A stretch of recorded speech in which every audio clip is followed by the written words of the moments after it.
Halo, halo Sobat Seniman Jawa Channel yang baru tahu channel ini jangan lupa di like, komen, share dan juga subscribe ya karena subscribe itu gratis makanya subscribe, terima kasih.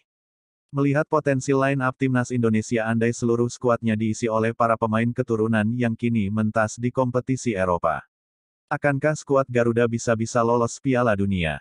Timnas Indonesia sejak ditangani oleh pelatih Sintayong, memang sangat gencar memanggil para pemain berdarah Indonesia yang tampil bersinar di Eropa.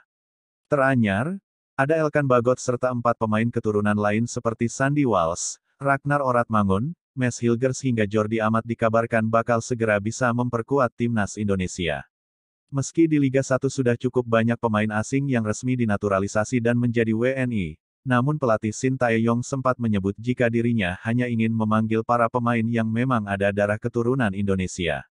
Saya hanya menginginkan pemain yang punya darah Indonesia alias keturunan. Bukan yang tidak ada darah keturunan.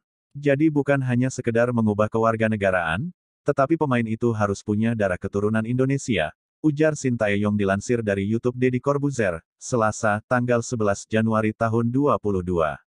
Jika melihat persebaran serta kabar dari sejumlah media di tanah air, sejatinya memang cukup banyak pemain berdarah Indonesia yang berkompetisi di sejumlah liga Eropa. Bahkan jika dikumpulkan, timnas Indonesia bisa membentuk satu kesebelasan yang berisikan para pemain keturunan berdarah Eropa. Meski Sintayong sempat berujar bahwa dirinya enggan membentuk timnas Indonesia yang dihuni mayoritas pemain keturunan, namun menarik dibayangkan bakal seperti apa skuad Garuda nanti jika seluruh penggawanya berisikan bintang-bintang Eropa berdarah Indonesia. Untuk itu, berikut INDOSPORT coba merangkum serta mengulas potensi line up timnas Indonesia andai diperkuat seluruh pemain keturunan Eropa. Kiper, hak cipta Socrates Images Getty Images kiper keturunan Indonesia, Benjamin van Leer saat memperkuat klub Belanda NAC Breda. Dari posisi penjaga gawang, timnas Indonesia memiliki sejumlah opsi yang cukup mewah lantaran ada beberapa nama besar yang berpotensi bisa berseragam merah putih. Mereka adalah Cyrus Margono, Daniel Klein, Benjamin van Leer serta Emil Audero. Namun jika dilihat dari pengalaman bermain dan potensi untuk bergabung ke timnas, tampaknya nama Benjamin van Leer bakal jadi yang teratas. Meski saat ini baru catatkan 2 kali pertandingan bersama Sparta Rotterdam di ajang Eredivisie, namun kiper berusia 29 tahun tersebut punya pengalaman tampil bersama tim-tim besar Belanda seperti Roda JC, Ajax hingga NAC Breda.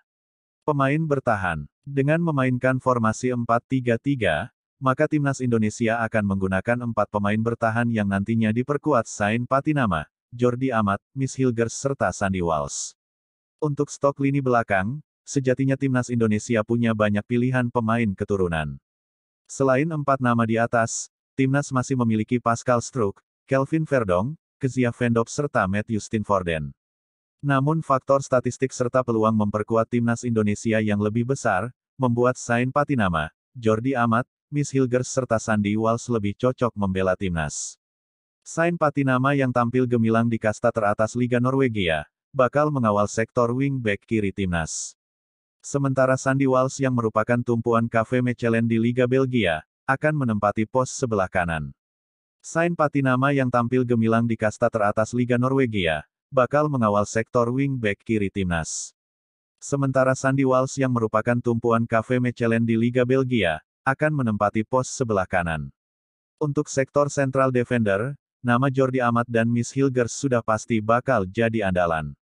Pengalaman Jordi Amat yang kerap malang melintang di kompetisi Eropa, bisa menjadi mentor buat Mads Hilgers yang performanya baru saja bersinar di Liga Belanda. Gelandang, hak cipta L.